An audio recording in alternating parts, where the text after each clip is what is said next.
Hello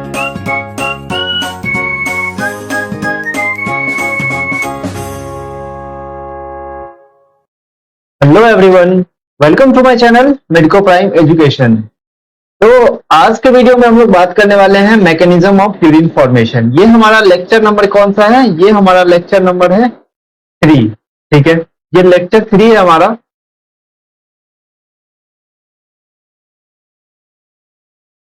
और इस lecture में हम लोग मोस्टली क्या बात करेंगे? Mechanism of urine formation. ठीक है, मैकेनिज्म ऑफ यूरिन फॉर्मेशन इस लेक्चर में हम लोग बात करेंगे और आगे बढ़ते हैं हम लोग। ठीक है, तो सबसे पहले बात करें कि यूरिन का जो फॉर्मेशन होता है किस तरह से होता है। उसके लिए 3 स्टेप है। सबसे पहला जो स्टेप है उसको बोलते हैं अल्ट्रा फिल्ट्रेशन। सबसे पहला जो स्टेप है उसको क्या बोलते हैं? Ultra filtration. दूसरा स्टेप को बोलते हैं ट्यूबुलर रीअब्जॉर्प्शन एंड तीसरा स्टेप को बोलते हैं ट्यूबुलर सिक्रीशन। ठीक है, तो अब बात करते हैं कि ट्यूबुलर रीअब्जॉर्प्शन और ट्यूबुलर सिक्रीशन का मतलब क्या होता है। ठीक है, इस दोनों में डिफरेंस क्या है? अल्ट्रा फिल्ट्रेशन तो समझ में आता है। ठीक है, अल्ट्रा फिल्ट्रेशन मतलब ऑल आउट। ठीक है, अल्ट्रा फिल्ट्रेशन मतलब ऑल आउट। ठीक है बात। और दूसरी बात ये है, और देखो अब हम लोग सबसे पहले बात करते हैं कि ये जो है ये ब्लड स्ट्रीम है। ठीक है, ये ब्लड स्ट्रीम है और यहां से मान लो कोई भी जो मटेरियल है वो मटेरियल ब्लड में आता है। कोई भी मटेरियल ब्लड में कौन सा मटेरियल है जो यूजफुल होगा। ठीक है, तो मैंने बोला कि यूजफुल मटेरियल ब्लड में आता है। यूजफुल मटेरियल जैसे कि ब्लड में आ जाएगा, जैसे कि ये दूसरा नंबर टाइप का फिल्ट्रेशन हो गया। तो जब कभी भी यूजफुल जो मटेरियल है वो ब्लड स्ट्रीम में भेजा जाता है, इस प्रोसेस को क्या बोलते हैं? Tubular reabsorption. क्या बोलते हैं? Tubular reabsorption. ठीक है, और जो पहला प्रोसेस है, तो जो भी जो ब्लड जितना भी जो फिल्ट्रेट है वो ब्लड से बाहर आ जाएगा। जितना भी जो फिल्ट्रेट है वो ब्लड से बाहर आ जाएगा। उस तरह का फिल्ट्रेशन को क्या बोलते हैं? Ultra filtration. मतलब जितना भी जो वेस्ट प्रोडक्ट है वो एक ही बार में बाहर आ जाएगा फिल्ट्रेट होके ब्लड से। ठीक है, वो ट्यूब्यूल में आ जाएगा। कहाँ आ जाएगा? ट्यूब्यूल में। ठीक है, ये ट्यूब्यूल जो है इस तरह से, इसको बोलते हैं अल्ट्रा फिल्ट्रेशन। अगर मान लो ये तीसरा नंबर ट्यूबुलर सिक्रीशन, जितना भी जो वेस्ट है, जो नॉन यूजफुल सब्सटेंस है, ठीक है, जो नॉन यूजफुल सब्सटेंस है उसको ब्लड से बाहर ले लिए। ठीक है, नॉन यूजफुल सब्सटेंस, यहाँ पे सभी सब्सटेंस को जितना भी सब्सटेंस है सभी सब्सटेंस को एक बार में बाहर लेते हैं तो उसको बोलते हैं अल्ट्रा फिल्ट्रेशन, एक बार में ऑल आउट। ठीक है, लेकिन यहाँ पे नॉन यूजफुल सब्सटेंस अगर लेते हैं, नॉन यूजफुल सब्सटेंस, उसको बोलते हैं ट्यूबुलर सिक्रीशन। ठीक है, यही तो इस डायग्राम में दिखा रहे हैं यहाँ पे कि एफरेंट आर्ट्रियोल से जो कुछ भी आया ब्लड के साथ जो फिल्ट्रेट आया वो फिल्ट्रेट यहाँ पे अल्ट्रा फिल्ट्रेशन हो रहा है ग्लोमेरुलर फिल्ट्रेशन में। ठीक है, जीएफआर बोवेंस कैप्सूल में अल्ट्रा फिल्ट्रेशन हो रहा है। ठीक है, अब ये अल्ट्रा फिल्ट्रेट, अब ये जो फिल्ट्रेट आगे मूव करेगा ये पेरीट्यूबुलर कैपिलरी, तुम्हें पता है ना, peritubular capillary along the renal tubule parallelly run करता है। ठीक है, तो यहाँ पे जो कुछ भी जो प्रोडक्ट होगा, जो कुछ भी वेस्ट प्रोडक्ट होगा, ये रीअब्जॉर्प्शन क्या बोला मैंने कि जो कुछ भी प्रोडक्ट होगा वो यूजफुल सब्सटेंस को ब्लड में भेज दिया जाएगा, उसको बोलते हैं ट्यूबुलर रीअब्जॉर्प्शन। और जो नॉन यूजफुल सब्सटेंस है उसको रीनल ट्यूब्यूल्स में भेज दिया जाएगा, उसको बोलेंगे ट्यूबुलर सिक्रीशन। तो ये बात समझ में आई, सिक्रीशन और रीअब्जॉर्प्शन में क्या अंतर है ना? ठीक है, तो ये चीज हो गई। अब हम लोग आगे बात करते हैं कि अब ये किस तरह से होता है। ठीक है, तो सबसे पहला जो स्टेप है उसको बोलते हैं अल्ट्रा फिल्ट्रेशन। पहला स्टेप को क्या बोलते हैं? Ultra filtration. ठीक है, तो देखो, blood is filtered so finally through these membranes, filtration membrane, इसमें फिल्ट्रेशन मेम्ब्रेन से इतना मतलब फाइनली ब्लड फिल्ट्रेट होता है कि जितने भी कॉन्स्टिट्यूएंट होते हैं प्लाज्मा का, जितना भी जो कॉन्स्टिट्यूएंट होता है प्लाज्मा का, जैसे कि नहीं, सिर्फ प्रोटीन को छोड़ के, सिर्फ प्रोटीन को छोड़ के जितना भी कॉन्स्टिट्यूएंट होता है वो पास होता है ल्यूमेन ऑफ द बोवेंस कैप्सूल में। इसीलिए क्या बोलते हैं इसको? अल्ट्रा फिल्ट्रेशन होता है, इसीलिए इसको क्या बोलते हैं? Ultra filtration. ठीक है, मतलब जो फिल्ट्रेट पास करता है ना, जो फिल्ट्रेट बच जाता है, जीएफ ग्लोमेरुलर फिल्ट्रेट उसको बोलते हैं या नेफ्रिक फिल्ट्रेट बोलते हैं। ठीक है, जो ग्लोमेरुलस में जो फिल्ट्रेट पास हो जाता है उस फिल्ट्रेट को कैसे लिख सकते हैं? ब्लड था, ठीक है, ब्लड आया, उसमें से formed elements and plasma proteins इसमें माइनस कर दो। ठीक है, या फिर ऐसे लिख सकते हैं, प्लाज्मा बोल सकते हैं या फिर डिसॉल्व सब्सटेंस, प्लाज्मा या फिर डिसॉल्व सब्सटेंस। आई फिल्ट्रेशन जो पहला स्टेप है, अब इसको एक एक करके हम लोग देखते हैं। ठीक है, तो ये जो फिल्ट्रेशन का ये जो स्टेप है इसको बोलते हैं फर्स्ट स्टेप। ठीक है, ये जो फर्स्ट स्टेप है, इस स्टेप में क्या होता है, ये अल्ट्रा फिल्ट्रेशन का जो स्टेप है ये फर्स्ट स्टेप है, ठीक है, ये फर्स्ट स्टेप है। सेकेंड पॉइंट अगर बात करते हैं कि इसमें जो यूरिन फॉर्मेशन जो होता है, ठीक है, अब जो इसमें जो फिल्ट्रेट बनता है इसको बोलते हैं ग्लोमेरुलर फिल्ट्रेट, ठीक है, ग्लोमेरुलर फिल्ट्रेट। और ये कहां पे होता है, ये किस जगह पे होता है, ये सबसे पहले और बात करें तो ये होता है मैल्पिजियन कॉर्पस्कल, ठीक है, ऑफ नेफ्रॉन। देखो ये सारा स्लाइड है मेरे पास, ठीक है, क्या करना है, मैं बस अभी लिख के समझा रहा हूं इसको, ठीक है, सारा चीज को समझा रहा हूं लिख के, ये सारा चीज जितना भी फ्लो है ये सब चीज समझा रहा हूं, बट उससे पहले क्या करना है कि आपको इस पे फोकस करना है कि मैं जो यहां पे लिख रहा हूं, ठीक है बात। देखो ऑन एन एवरेज कितना ब्लड होता है, कितना ब्लड किडनी में फिल्टर होता है, 1100 से 1200 ml, ठीक है, 1100 से 1200 ml on an average blood filtrate होता है, ठीक है। मतलब कि जो 1/5 जो पार्ट होता है ब्लड का जो पंप होता है, हर एक हार्ट के जितने वेंट्रिकल्स होते हैं,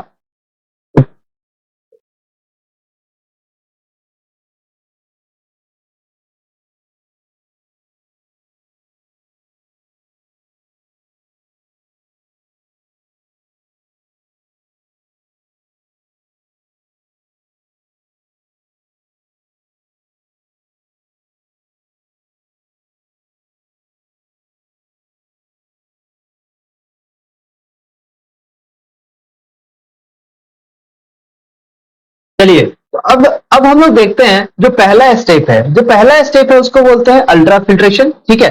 अब हम लोग पहले एक समझते हैं अल्ट्रा फिल्ट्रेशन क्या होता है, ठीक है। तो ये फर्स्ट स्टेप है यूरिन फॉर्मेशन का, और इस कहां पे होता है, ये होता है मैल्पिजियन कॉर्पस्कल्स ऑफ नेफ्रॉन में, ठीक है। देखो ऑन एन एवरेज कितना ब्लड फिल्ट्रेट होता है पर मिनट किडनी से, 1100 से 1200 ml, ठीक है।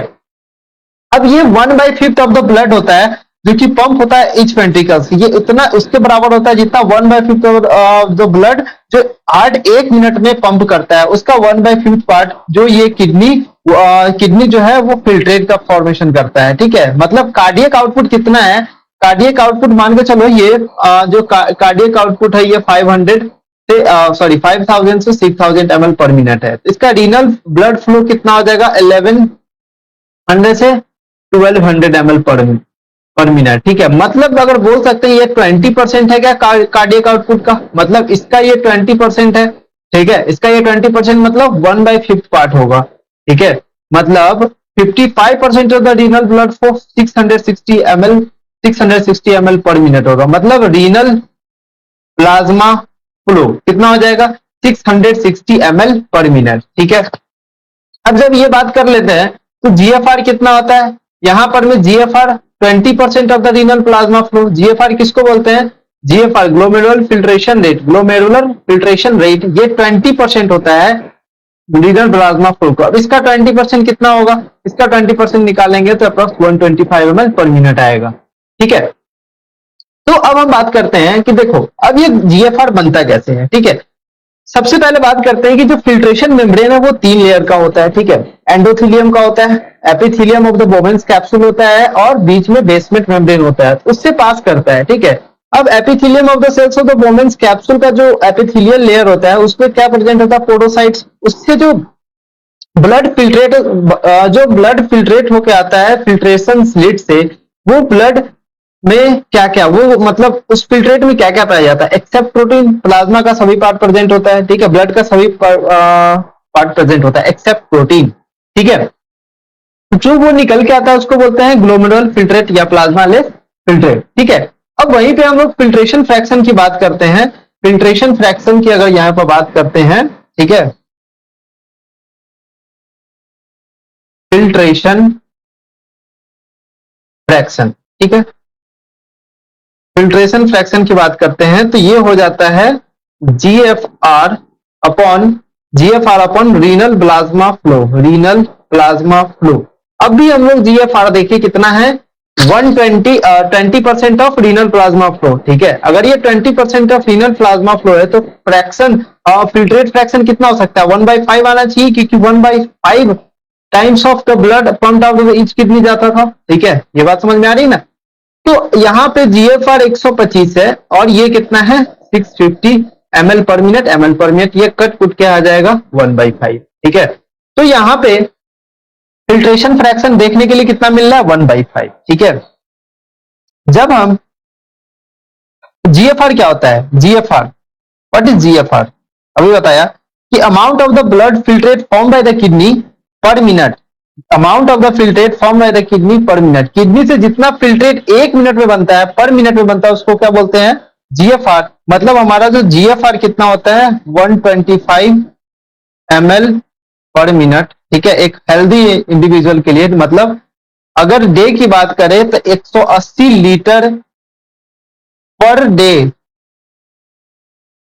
जीएफआर बनता है, मतलब फिल्ट्रेट 180 लीटर बनता है यहां पर में, ठीक है। यहां पर में फिल्ट्रेट 180 लीटर पर डे मिलता है, लेकिन यूरिन कितना एक्सक्रीट करते हैं, बहुत कम इससे, ठीक है। तो इतना ज्यादा फिल्ट्रेशन होता है, इतना ज्यादा हाई अमाउंट में फिल्ट्रेशन करते हैं ताकि सब कम से कम लॉस हो, ठीक है।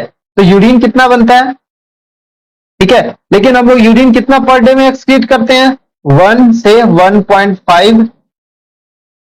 1.5 लीटर पर डे, ठीक है, लीटर पर डे करते हैं, इतना हम लोग यूरिन एक्सक्रीट करते हैं, ठीक है, इतना हम लोग यूरिन एक्सक्रीट करते हैं। ये बात समझ में आ गई, ठीक है बात। अब देखो, लेकिन अब 179, ठीक है, 179 लीटर पर डे अब कहा जाता है उसको फिल्ट्रेट, हम लोग उसको हम लोग लियर ऑप्शन करते क्या करते हैं, वो सब सारा प्रोसेस अब आगे देखते हैं, ठीक है। तो देखो, जो पहला स्टेप हम लोग ने देख लिया कि नेट फिल्ट्रेशन अब निकालते हैं कि कितना फिल्ट्रेट बनता है यहां पर में, ठीक है। तो कितना फिल्ट्रेट बनता है, सो देखो, ये देखो, देखो net filtration, net filtration pressure, NPF, ठीक है। एनपीएफ की बात करें तो इसका कॉज क्या है, ठीक है। अब अल्ट्रा फिल्ट्रेशन का कारण तीन प्रेशर होता है, अल्ट्रा फिल्ट्रेशन का कारण तीन प्रेशर होता है। सबसे पहला जो प्रेशर होता है उस प्रेशर को बोलते हैं ग्लोमेरुलर हाइड्रोस्टैटिक प्रेशर, जीएचपी, ठीक है, अभी मैं बताऊंगा डायग्राम से। और दूसरा जो प्रेशर बोलते हैं उसको बोलते हैं कैप्सुलर हाइड्रोस्टैटिक प्रेशर, और तीसरा जो प्रेशर बोलते हैं उसको बोलते हैं ब्लड कोलाइडल ऑस्मोटिक प्रेशर। क्या बोलते हैं, ब्लड कोलाइडल ऑस्मोटिक प्रेशर, ठीक है। तो यहां पे एनपीएफ, नेट फिल्ट्रेशन, एक मिनट, एनएफपी होगा ना,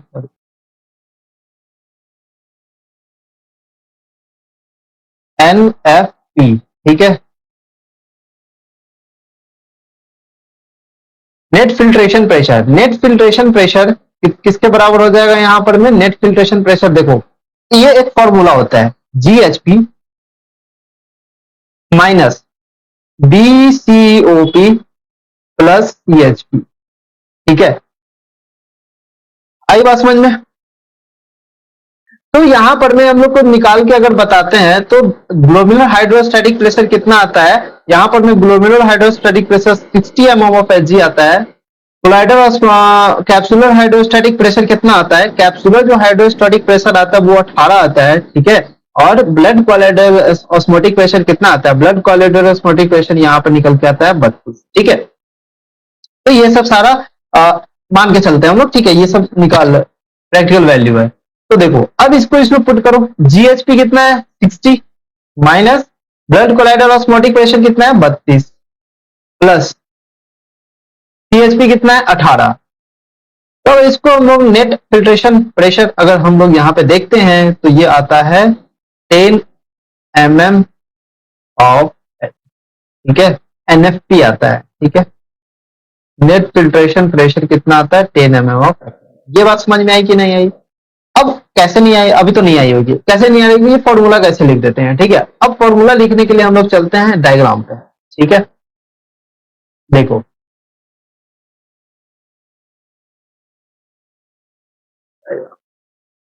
देखो ये डायग्राम है, ठीक है। हाँ, तो ब्लड कोलाइडल ऑस्मोटिक प्रेशर, सबसे पहला जो प्रेशर मैं बताया हूं, वो सबसे पहला जो प्रेशर है वो GHP, ये है GHP हमारा, ठीक है। ये कितना है 60 to 70 mm ऑफ Hg। ये कौन लगाता है? ग्लोमेरुलर हाइड्रोस्टैटिक प्रेशर कौन लगाता है? जो ब्लड इसमें फ्लो हो रहा है वो लगाता है, ठीक है। तो ये जो blood colloidal sorry glomerular hydrostatic pressure जो यहाँ पे लग रहा है, ये किसके द्वारा लग रहा है? जो ब्लड यहाँ से आया एफरेंट आर्टरियोल से, ये ब्लड टफ्ट ऑफ कैपिलरीज पे से इस पे बोमेन्स कैप्सूल की तरफ लगाता है, ठीक है। तो देखो एक डायरेक्शन तो ये हो गया, ठीक है बात, एक डायरेक्शन ग्लोमेरुलर हाइड्रोस्टैटिक प्रेशर ये हो गया। अब बात अब देखो, अब बात ये बोमेन्स कैप्सूल है, ये बोमेन्स कैप्सूल दिख रहा है। ये बोमेन्स कैप्सूल जो प्रेशर लगाएगा, बोमेन्स कैप्सूल का जो पार्टिकल इसमें प्रेशर लगाएगा किधर? कैपिलरीज, टफ्ट ऑफ कैपिलरीज की तरफ, ये जो प्रेशर होता है उसको बोलते हैं कैप्सुलर हाइड्रोस्टैटिक प्रेशर। ये फिल्ट्रेट लगाता है, ये जो यहाँ का जो फिल्ट्रेट है, ये फिल्ट्रेट लगाता है इधर की तरफ, ठीक है। तो एक प्रेशर इधर हो गया, ये हो गया GHP, ठीक है, ये हो गया CHP। आई बात समझ में? अब देखो, अब ब्लड ब्लड क्या लगाएगा? Blood colloidal osmotic pressure by albumins. अब देखो एल्बुमिन्स क्या है? प्रोटीन्स है। प्रोटीन्स यहाँ पे फिल्ट्रेट नहीं होते, तो ये अपोजिट डायरेक्शन में क्या लगाता है? प्रेशर, ठीक है। ये अपोजिट डायरेक्शन में प्रेशर लगाएगा, ये देखो इस तरह से लगा रहा है, ठीक है। ये ब्लड के अपोजिट डायरेक्शन में, क्योंकि यहाँ फिल्ट्रेट नहीं हुआ भाई, यहाँ पे आदमी आ रहा है उसको जाने नहीं दे रहा है, तो वो इधर ही जाएगा ना, अपोजिट तरफ जाएगा ना, तो वो अपोजिट की तरफ प्रेशर लगाता है। ये अपोजिट की तरफ प्रेशर लगाता है किसके द्वारा? एल्बुमिन्स के द्वारा। ये एक तरह का प्रोटीन है, ठीक है। तो ये 32 से 32 एमएम ऑफ एनर्जी पहले बता चुका हूं, ठीक है। तो ये भी इधर ही लगा रहा है, बीसीओपी भी इधर ही लगा रहा है, सीएचपी लगा रहा है, जीएचपी लगा रहा है, दोनों, ठीक है। तो ये जीएचपी इधर लगा रहा है और सीएचपी और बीसीओपी ऐसे लगा रहा है, तो जीएचपी माइनस सीएचपी प्लस बीसीओपी करते हैं नहीं? ये फॉर्मूला देखो यहां पर में इस तरह से करते हैं ना, ठीक है। तो मान के चलो हम यहाँ पे कैलकुलेशन के लिए, यहाँ पे मैंने 60 रखा था वहां पे, ठीक है। वहां पे कैलकुलेशन के लिए 32 रखा था और 18 रखा था। तो अगर ये मान के चलो थोड़ा सा आगे पीछे अगर कर देते हैं, 60 की जगह पे 75 रख देते हैं, तो ये 25 बन के आ सकता है। तो आंसर में अगर पहला ऑप्शन रहे तो 10 मार के आना, ठीक है। 10 और 25 दोनों रहे तो दोनों आंसर में होगा, ठीक है। ये वेरी करता है आपस में। तो 10 या 25 नेट फिल्ट्रेशन प्रेशर होता है। इतना प्रेशर से भाई साहब फिल्ट्रेशन होता है 10 एमएम ऑफ एचजी, ठीक है बात, ये बात समझ में आ गई। तो ये हो गया हमारा अल्ट्रा फिल्ट्रेशन। इस तरह से जो प्रेशर होता है, प्रेशर लगाता है ये फिल्ट्रेट, ठीक है। ये जो अल्ट्रा फिल्ट्रेशन से जो प्रेशर लगता है, इसके कारण जितना भी जो फिल्ट्रेट मैटर है वो आपस में फिल्ट्रेट हो जाते हैं। अब देखो, अब क्या होता है कि अब फिल्ट्रेट आगे बढ़ा, अब फिल्ट्रेट बोमेन्स कैप्सूल से निकल के कहां आया? बोमेन्स कैप्सूल से निकल के कहां आया? फिल्ट्रेट ट्यूबुलर रीअब्जॉर्प्शन करने आया, ठीक है। अब ट्यूब्यूल में आता है। अब ट्यूब्यूल में इसका कहानी क्या चलता है, सो देखो। नेक्स्ट स्टेप है, सेकेंड स्टेप, इसको बोलते हैं ट्यूबुलर रीअब्जॉर्प्शन, ठीक है। देखो, अब एक कंपैरिजन देखते हैं। Volume of the filtrate form per day 180 litre है, ठीक है। यूरिन जो मैं पहले बता चुका हूं 1.5 लीटर बनता है। लेकिन देखो इससे क्या पता चलता है, क्या सजेस्ट करता है कि nearly 99% of the filtrate has to be reabsorb to the renal tubules. मतलब जो फिल्ट्रेट बन क्या रहा है उसमें यूजफुल सब्सटेंस अभी भी 99% है, जो कि रीअब्सॉर्ब करना होगा। रीअब्सॉर्ब मतलब क्या करना होगा? रीअब्सॉर्ब मतलब क्या बताया था? रीअब्सॉर्ब मतलब क्या बताया था आपको? रीअब्सॉर्ब मतलब जो भी सब्सटेंस है, जो भी रीनल ट्यूब्यूल्स में जो भी सब्सटेंस है, उसको क्या चीज में भेजना है? ब्लड में। मतलब ये जो रीनल ट्यूब्यूल्स है ना, पीसीटी में इतना ज्यादा सब्सटेंस हो गया है जो कि हमारे बॉडी के लिए यूजफुल है, उसको रीअब्सॉर्ब ब्लड में करना होता है। क्या करना होता है? रीअब्सॉर्ब ब्लड में करना होता है, ठीक है। तो ये यहाँ पे क्या कह रहा है? तो मतलब 99% फिल्ट्रेट जो फॉर्म हो रहा है वो उसको रीअब्सॉर्ब होना है, इसको बोलते हैं, प्रोसेस को बोलते हैं रीअब्सॉर्प्शन, ठीक है। तो 180 लीटर पर डे जीएफआर बन रहा था, ठीक है। Glomerular filtration formation per day 180 litre. तो 180 लीटर 99% क्या है? फिल्ट्रेट है, जो कि रीअब्सॉर्ब होना है। 1% फिल्ट्रेट जो कि यूरिन में कन्वर्ट होगा। इसमें से सिर्फ 1% जो यूरिन में कन्वर्ट होगा, बाकी नहीं होगा, ठीक है बात, आई बात समझ में। तो फिल्ट्रेशन किसका होगा? 99% का फिल्ट्रेशन होगा, ठीक है, आई बात। चलो अब यूरिन फॉर्मेशन का स्टेप देखते हैं कैसे कैसे होता है। सबसे पहला बात करते हैं पीसीटी में, ठीक है। तो रीअब्जॉर्प्शन पीसीटी में कैसे होता है? जो रीअब्जॉर्प्शन जो होता है, अब एक चीज याद रखो, एक चीज और बता देता हूं कि वहां पे जगह है, यही बताता हूं, ठीक है। देख, यहां पर में बात करते हैं तो सबसे पहले एक्टिवली रीअब्जॉर्प्शन किसका होता है? एक्टिवली री एक्टिवली रीअब्जॉर्प्शन, एक्टिवली रीअब्जॉर्प्शन किसका होता है? एक्टिवली रीअब्जॉर्ब कौन होता है? ग्लूकोज। ये याद रखना, ठीक है, बहुत आगे आसानी होगी। ग्लूकोज होता है, एमिनो एसिड होता है, पॉजिटिव आयंस होता है, ठीक है, एटीसी, ये इंपॉर्टेंट। और पैसिवली रीअब्जॉर्प्शन किसका होता है? पैसिवली रीअब्जॉर्प्शन किसका होता है? नाइट्रोजिनस वेस्ट, ठीक है, पैसिवली रीअब्जॉर्प्शन। और सॉरी, पैसिवली एब्जॉर्प्शन यहां पे होगा, पैसिवली एब्जॉर्प्शन। देखो, नाइट्रोजिनस वेस्ट है ना, उसका पहले ही ऑब्जर्व हो जाता है, वो पहले ही ऑब्जर्व हो जाता है। जो को अब जो भी थोड़ा सा ढीठ टाइप का है ना, उसको फिर से रीअब्जॉर्ब करना होता है। जो ढीठ टाइप को किसको बोल सकते हैं? जो जीएफआर, मतलब जो बोवेंस कैप्सूल से भी पास हो गया, वो ढीठ हो गया, ठीक है ना बात। और जो सबसे ज्यादा ढीठ है उसको क्या बोल सकते हैं?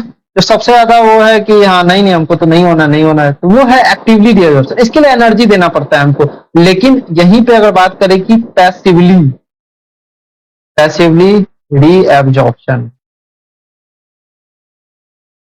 पैसिवली रीअब्जॉर्प्शन किसका होता है? वाटर का, ठीक है। वाटर से होता है यार, चलो हाँ, बोलता है कि बोमेंस कैप्सूल से निकल गए, हाँ चलो निकल गए। अब यार देखो, अब आगे जाके थोड़ा सा और पुलिस लगा हुआ है रीनल ट्यूब्यूल्स में, जो कि ब्लड में भेज दे रहा है सब वाटर। वाटर से होता है कि हाँ चलो, एनर्जी देने की जरूरत है, अपने आप चले जाते हैं, ठीक है। और कुछ होते हैं जैसे कि ग्लूकोज, उसको पुलिस का डंटा चाहिए, कहाँ? रीनल ट्यूब्यूल्स में उसको पुलिस का डंटा चाहिए। वो डंटा क्या है? एक्टिव प्रोसेस, ठीक है। और उसको रीअब्जॉर्प्शन करा के कहाँ भेजते हैं? ब्लड में। कौन कौन सा ये से करता है? ग्लूकोज, एमिनो एसिड और सोडियम आयन, ठीक है।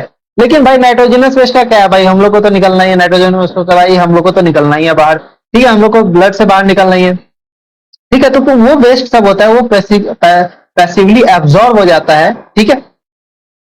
आई बात समझ में? चलो, तो अब देखते हैं,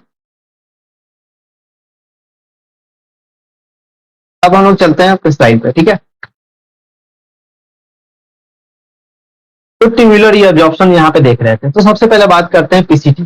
तो पीसीटी में क्या होता है? Reabsorption bye simple diffusion, active transport and osmosis से होता है, ठीक है।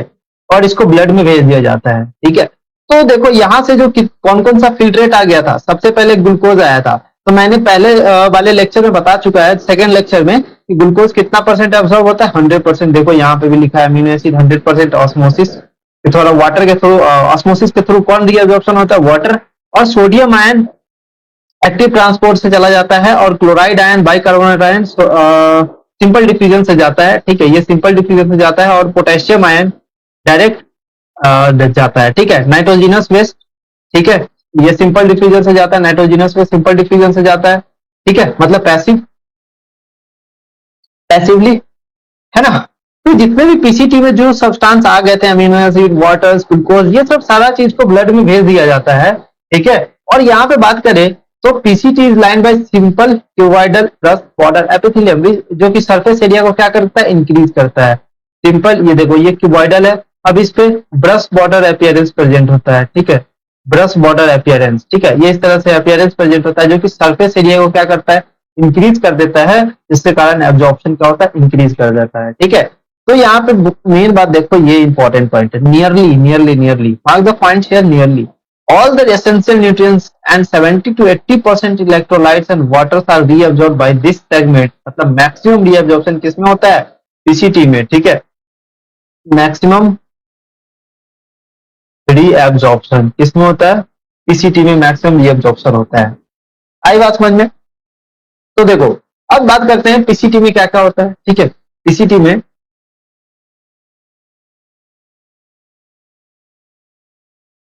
पीसीटी में जो होता है वो यहां पे ऐसे लिख लो कि ग्लूकोज,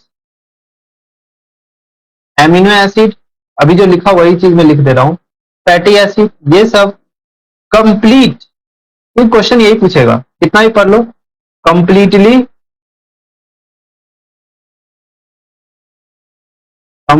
एक्टिवली रीअब्जॉर्प्शन होता है,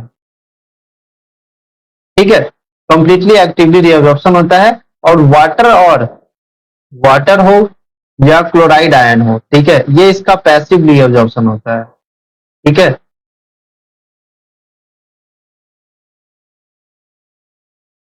ठीक है बात, ये पीसीटी में हो गया, पीसीटी में ये सब होता है, ठीक है।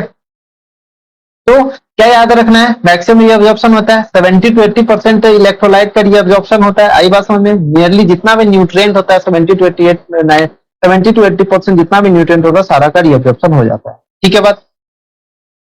अब चलते हैं लूप ऑफ हेनले में, ठीक है। लूप ऑफ हेनले की बात करते हैं सबसे पहले।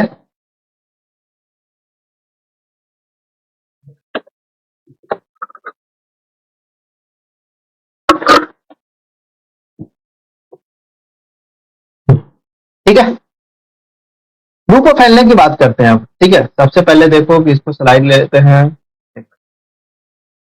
हाँ, रीअब्जॉर्प्शन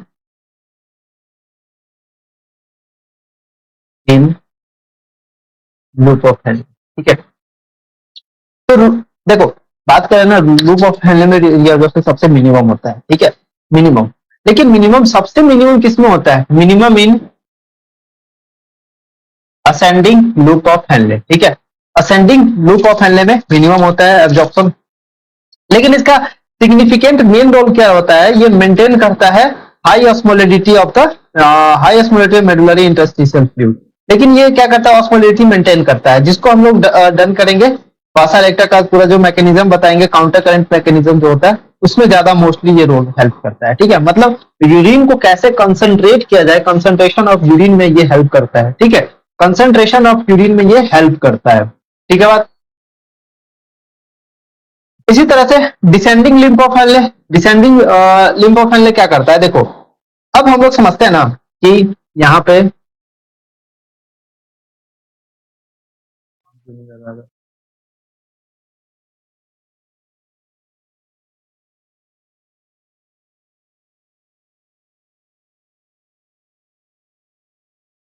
ठीक है,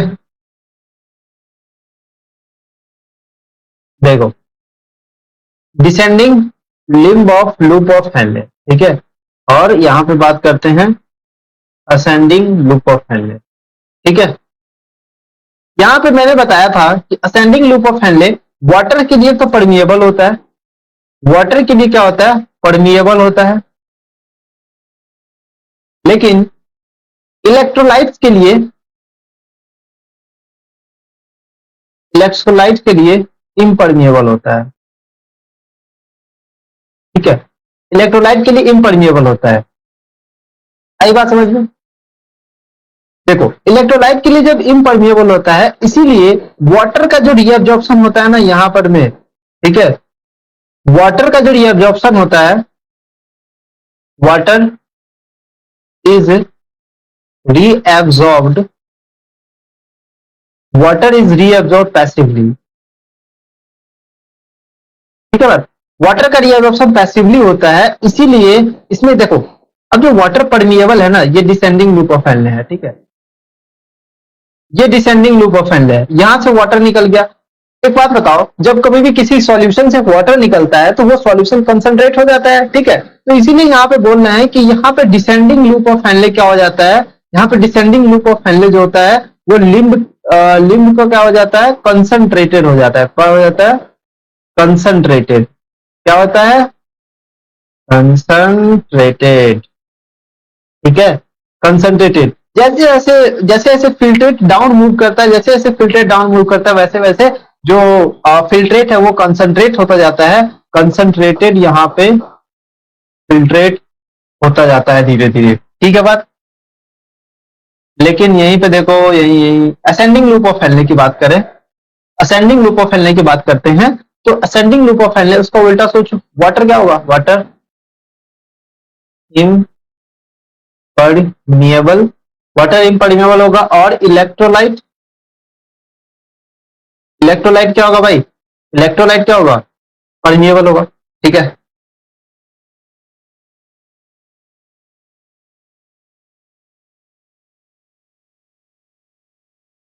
ठीक है, ये असेंडिंग लूप ऑफ हेनले है, ठीक है, ये असेंडिंग लूप ऑफ हेनले है। अब यहां से क्या कर रहा है, इलेक्ट्रोलाइट बाहर निकल रहा है, इलेक्ट्रोलाइट बाहर निकल रहा है, ठीक है, यहां से इलेक्ट्रोलाइट बाहर निकल रहा है, ठीक है, इलेक्ट्रोलाइट बाहर निकल रहा है, लेकिन वाटर ऊपर जा रहा है, ठीक है, बस लेकिन वाटर ऊपर जा रहा है।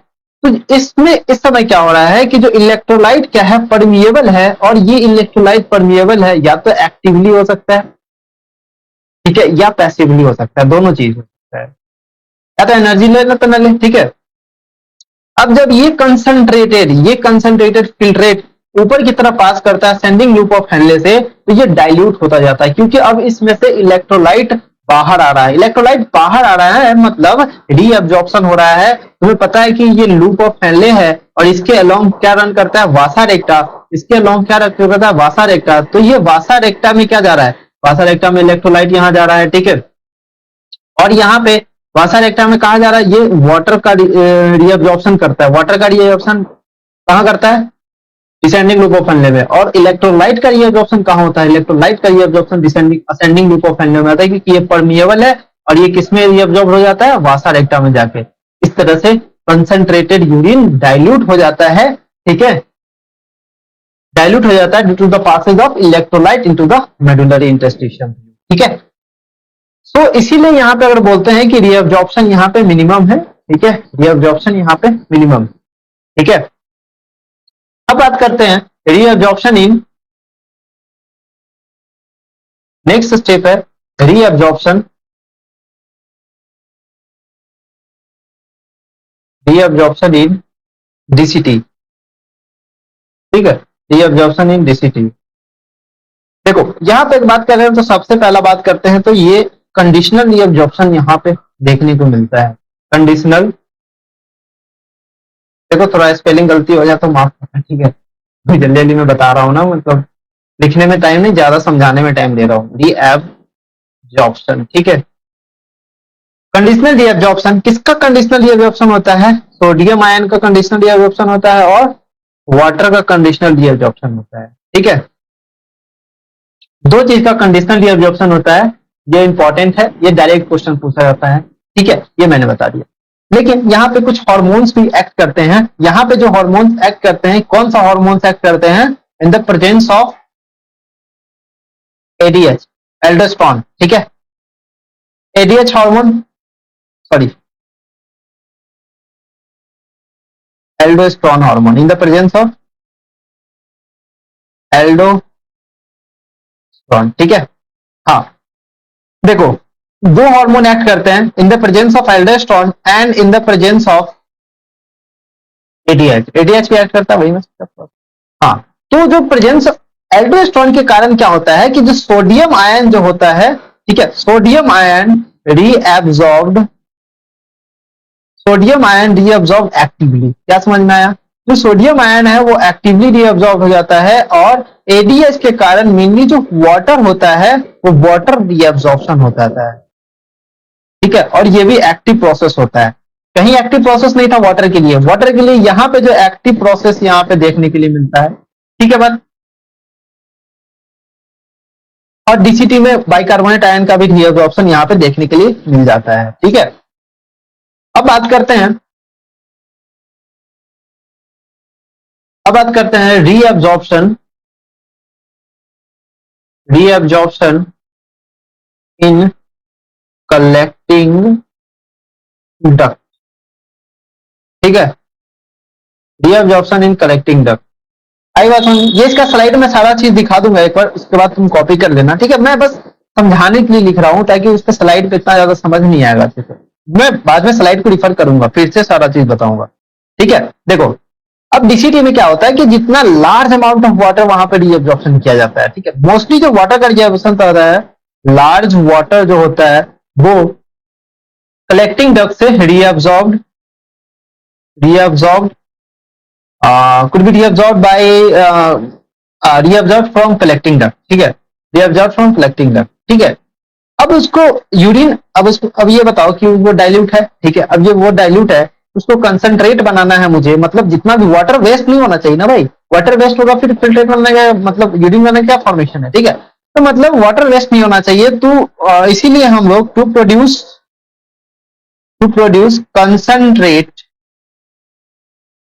To produce concentrated urine,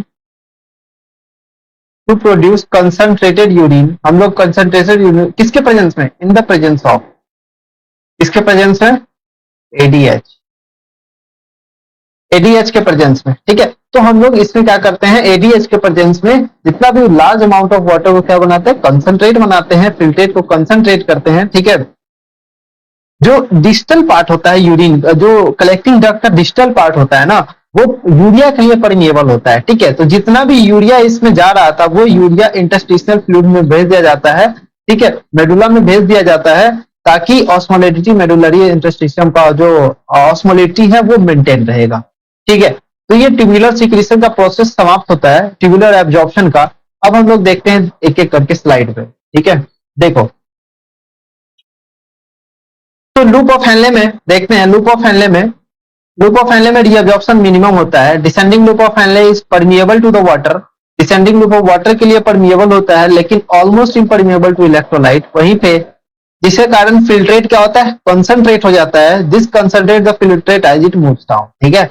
ascending limb of Henle is impermeable to water, ascending limb of Henle water के लिए इम्परमिएबल होता है, ठीक है। तो थिन पार्ट और थिक पार्ट, थिक पार्ट किसके लिए परमिएबल होता है, सॉल्ट के लिए, thick part of the salt, ठीक है, ये पैसिवली होता है, ठीक है। और थिक पार्ट होता है वो एक्टिवली होता है, ठीक है। असेंडिंग लूप ऑफ हेनले या तो एक्टिवली पास करेगा, ठीक है, या sorry, ascending loop of Henle water के लिए परमिएबल है, but allow the transport of electron actively या पैसिवली, मैं पहले बता चुका हूं। Concentrated filtrate pass upward and get diluted, अब जब ऊपर पास करता है तो क्या होता है, डाइल्यूटेड आता है द पासेज ऑफ, क्योंकि यहां से क्या निकल गया, इलेक्ट्रोलाइट यहां से निकल गया है, ठीक है बात। नेक्स्ट है मैकेनिज्म, हाँ, ये यहाँ पे ट्यूबुलर फॉर्मेशन डीसीटी की बात करते हैं। तो डीसीटी में बात करता है तो जो मोस्ट इंपॉर्टेंट पॉइंट है कि यहाँ पे क्या होता है, conditional reabsorption of water and salt. अब इसको किस में भेज दिया जाता है, ब्लड में, ठीक है। ये सॉल्ट हो गया, ये एल्डोस्टेरोन की प्रेजेंस में, एल्डोस्टेरोन की प्रेजेंस में ये जो ब्लड कैपिलरी है, ये जो ब्लड कैपिलरी रिलीज करता है एल्डोस्टेरोन, ये इस पे एक्ट करता है, ठीक है। और वाटर का और सॉल्ट का क्या कहते हैं, सॉल्ट का जो एल्डोस्टेरोन के प्रेजेंस में जो सोडियम आयन है या सॉल्ट है उसका एब्जॉर्प्शन करा देता है। एडीएच सिक्रीशन होता है, एडीएच सिक्रीट करता है, एडीएच जब सिक्रीट करता है तो वो वाटर का रीअब्जॉर्प्शन करा देता है, ठीक है। बाइकार्बोनेट आयन सिंपल डिफ्यूजन से जाता है बेचारा, ठीक है। ये बात समझ में आ गई। तो यहीं पे ये लिखा है कि डीसीटी जो कंडीशनल रीअब्जॉर्प्शन होता है, DCT also capable of reabsorption of bicarbonate ion, है ना बात, आई बात समझ में, सारा चीज क्लियर है। ट्यूबुलर रीअब्जॉर्प्शन, अब कलेक्टिंग डक्ट में देखें कि जो वाटर है, अब यहाँ पे भी एडीएच का रोल आता है, एडीएच सीक्रेट होता है, एक्ट करता है डीसीटी पे, और सॉरी कलेक्टिंग डक्ट पे, और जब कलेक्टिंग डक्ट पे एक्ट करने के बाद ये वाटर का क्या करता है, रीअब्जॉर्प्शन करा देता है, ठीक है। ये वाटर का रीअब्जॉर्प्शन करा दिया, लेकिन एक चीज और, ठीक है, अब ये कुछ अमाउंट ऑफ जो यूरिया होता है ये रिलीज कर देता है लेटर पार्ट ऑफ द, ठीक है। ये लेटर पार्ट जो होता है वो कुछ अमाउंट ऑफ यूरिया रिलीज कर देता है। अब एनसीईआरटी का डायग्राम एक बार देख लो यहाँ पे,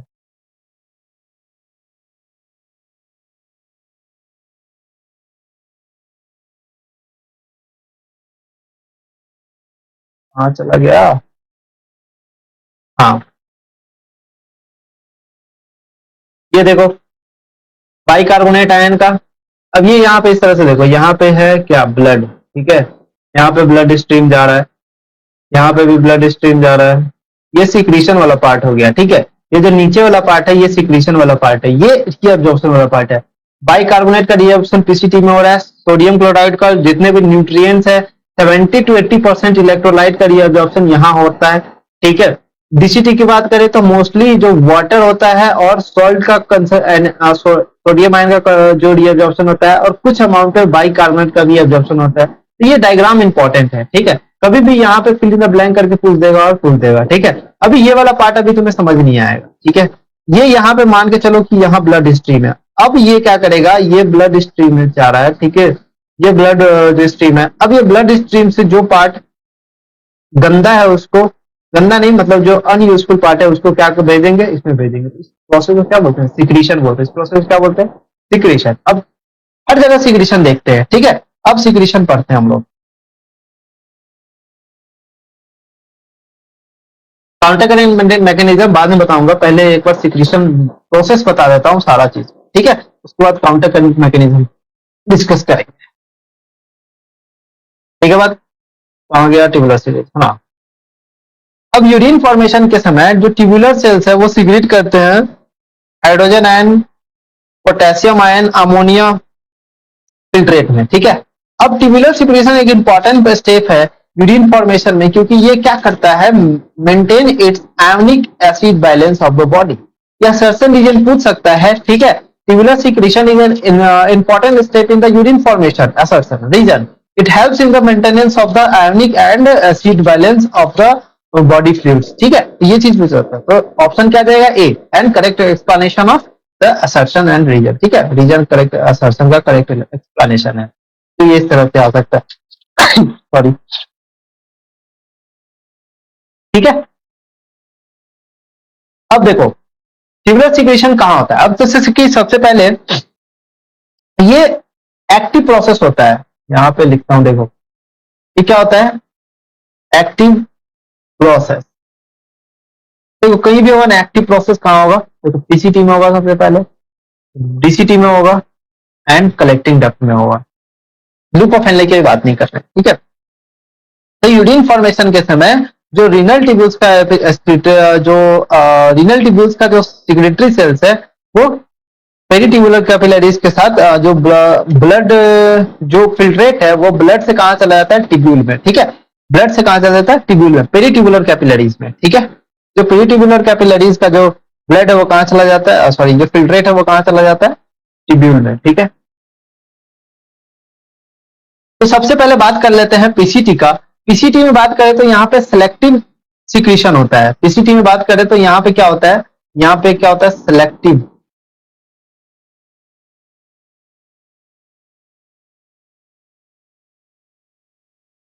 यहाँ पे सिलेक्टिव सिक्रीशन होता है, किसका होता है, हाइड्रोजन आयन का। ठीक है, देखो हाइड्रोजन आयन का एक्टिव ट्रांसपोर्ट होता है। ठीक है, और पोटेशियम आयन का भी होता है, NH3 का भी होता है in the form of NH4+। ठीक है, क्रिएटिनिन हो गया,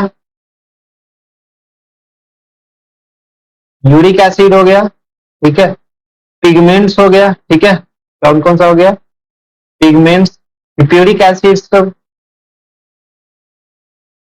ये सब का क्या होता है, सेलेक्टिव डिअब्जॉर्प्शन, सेलेक्टिव सिक्रीशन होता है। ठीक है, क्यों होता है, वही एक रीजन है, maintain the pH and ionic balance of the body fluid. ठीक है, डीसीटी में बात कर ले।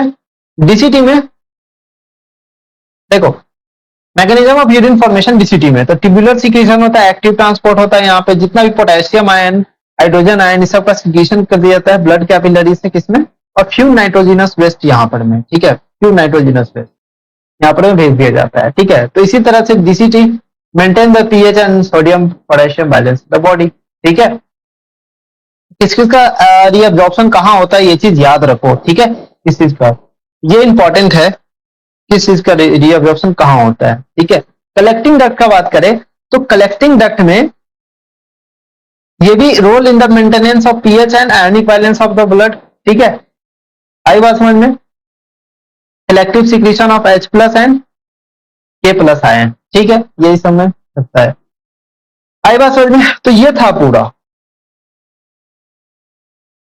अब एक चीज और इंपॉर्टेंट पॉइंट करके लिख लेना, कभी एग्जाम में आ सकता है कि जो ट्यूबुलर सिक्रीशन होता है ना, जैसे कि देखो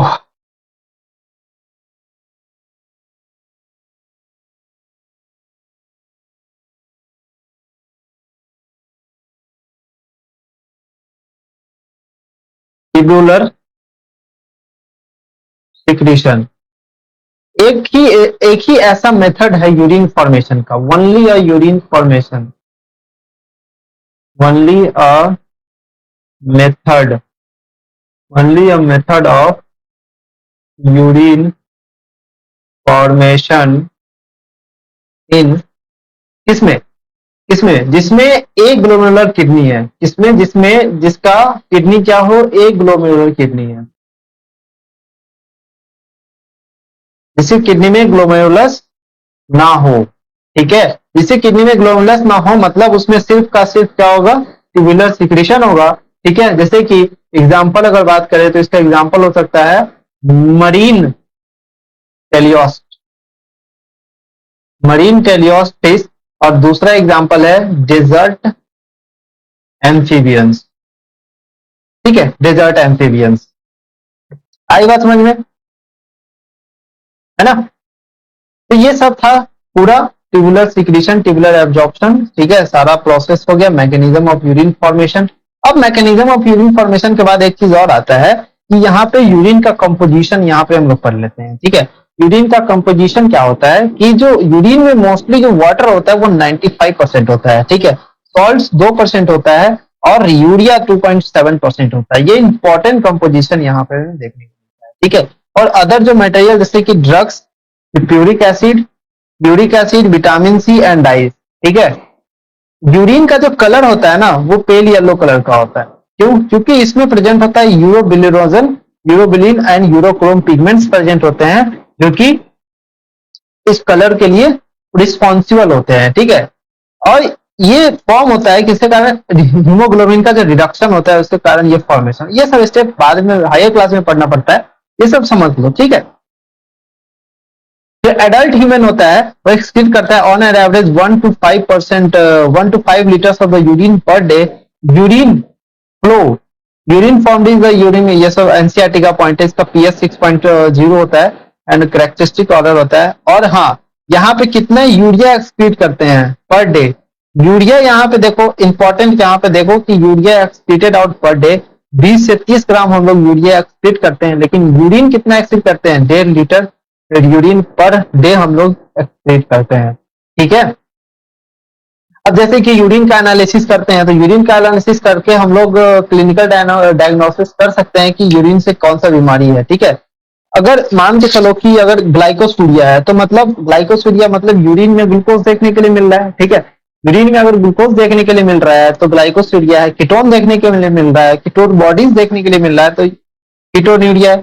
ठीक है, और ये दोनों जो केस होता है ना वो डायबिटीज मेलाइटस का इंडिकेटिव है कि हाँ डायबिटीज मेलाइटस हो सकता है। ठीक है, ये केस, तो यही चीज यहाँ पे लिखा हुआ है, ये इंपॉर्टेंट है। ठीक है, तो मैं बता दिया हूं, ये सब पढ़ लेना। ठीक है, ये ज्यादा इंपॉर्टेंट नहीं है लेकिन पढ़ लेना एक बार। ठीक है, अब रेगुलेशन है। ठीक है, तो रेगुलेशन को हम लोग बाद में देखेंगे, अगले लेक्चर में देखेंगे। अभी तक के लिए ये जो मैकेनिज्म है इसको एक बार फिर से देखना, अगर समझ में ना हो तो। इससे बढ़िया और कोई नहीं समझा सकता है, इससे आसान तरीके से। ठीक है, जो पुलिस वाला एग्जाम्पल लेके बताया था वो एग्जाम्पल से। ठीक है, इससे बढ़िया कुछ नहीं समझ में आता, बहुत कंफ्यूजन आता है इसमें सिक्रीशन और एब्जॉर्प्शन में। ठीक है, जो कि मैं क्लियर किया हूँ पूरे अच्छे तरीके से। ठीक है, बाकी अगर और अच्छी तरीके से क्लियर होना है तो आगे का वीडियो जरूर देखना, क्योंकि उसमें ज्यादा रिलेट होगा तुम्हें पॉइंट। ठीक है, ये सारा जो पॉइंट है ये रिलेट होगा यहाँ पर में, जब mechanism of concentration of filtrate पढ़ेंगे ये सारा चीज वहां पर रिलेट होगा। ठीक है, तो इसको अच्छे से समझो। ठीक है, फिर रेगुलेशन देखेंगे, उस रेगुलेशन देखने के बाद उस हार्मोन का रोल पता चलेगा वहां पर में, जो हार्मोन आज मैंने बताया है। ठीक है बात, तो आई होप आप लोगों को ये वीडियो समझ आया होगा और ये concept tubular mechanism of urine formation का समझ आया होगा। ठीक है, मिलते हैं हम लोग अब नेक्स्ट वीडियो में, तब तक के लिए थैंक यू सो मच।